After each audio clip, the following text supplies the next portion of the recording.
है। 28 तारीख को हमारी लखनऊ में जिला अध्यक्षों की मीटिंग है। उस मीटिंग में हम सबसे लिस्ट मांगे हैं कौन कौन सी सीटों पे लड़ना है। वो लिस्ट हम बैठ करके डिस्कस कर लेंगे, उसको हम लोग बात कर लेंगे। भाजपा मंत्रिमंडल में शामिल रह चुके ओम प्रकाश राजभर के साथ आप उत्तर प्रदेश में सियासत में मुसलमानों को हिस्सेदारी दिलाने की बात कर रहे हैं, लेकिन मुस्लिम क़यादत वाली पार्टी जो राष्ट्रीय उलमा काउंसिल, उससे इतनी दूरी क्यों? देखिए, मैं एक बात आपको बता दूं, उलमा काउंसिल अपना जनाधार खो चुकी है। उलमा काउंसिल जिस चीज़ के लिए पहचानी जाती थी उसने अपनी पहचान को खो दिया। मैं उलमा काउंसिल का फाउंडर रहा हूं और मैंने जो कुर्बानी उलमा काउंसिल के लिए दी है और मैंने अपनी सियासत का आगाज़ भी वहीं से किया है। समझ रहे हैं? हम पर्दे पे नहीं आते थे, हम पर्दे के पीछे लोग रहते थे, जो लोग ट्रेन को दिल्ली तक पहुंचाते थे। समझ रहे हैं? लेकिन सियासतदान कर सकता है। अच्छी सियासत सियासतदान कर सकता है। एक अच्छा वकील अच्छा ऑपरेशन नहीं कर सकता। तो आपका कहना यह है कि राष्ट्रीय उलमा काउंसिल में कोई अच्छा सियासतदान नहीं है?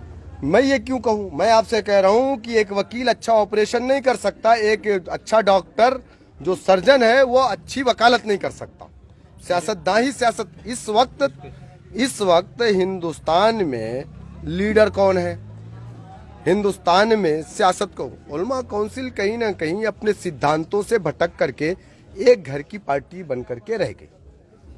हमारा इख्तिलाफ इसी पर था कि सबसे पहले हम अपने घर को मजबूत करेंगे, उसके बाद हम आसाम, बंगाल और यहाँ वहाँ जाएंगे।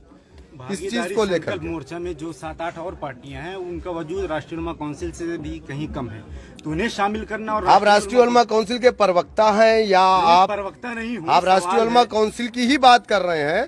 आप राष्ट्रीय उलमा ना सवाल तो बनता है। आप राष्ट्रीय उलमा काउंसिल के प्रवक्ता हैं, मुझे मालूम है। और दूसरी बात सुनिए, आप मेरी बात सुनिए।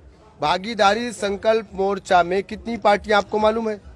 9 पार्टियां शामिल हैं। 9 पार्टियां, सबका नाम मालूम आपको? लेकिन जो आपको मालूम है? आप सुनिए, आपको मालूम है? जितने लोग यहाँ पर मौजूद हैं, कोई बैरिस्टर असदुद्दीन ओवैसी साहब और ओम प्रकाश राजभर के अलावा किसी और लीडर का नाम नहीं बता सकता जो इसमें। बाबू सिंह कुशवाहा को आप नहीं जानते हैं? बाबू सिंह कुशवाहा को आप नहीं जानते हैं? बाबू रामपाल को आप नहीं जानते हैं? क्या जनाधार इनको? उतना तो वो लोग राष्ट्रीय उलमा काउंसिल को भी जानते हैं। आप कहाँ के रिपोर्टर है? जौनपुर के ना? आजमगढ़ के बारे में जानते हैं किसका जनाधार है? आपको नहीं मालूम। उत्तर प्रदेश में 75 जिले हैं, 80 लोकसभा है, 403 विधानसभा है। किसका कहाँ जनाधार है ये इलेक्शन में तय होगा। ऐसे में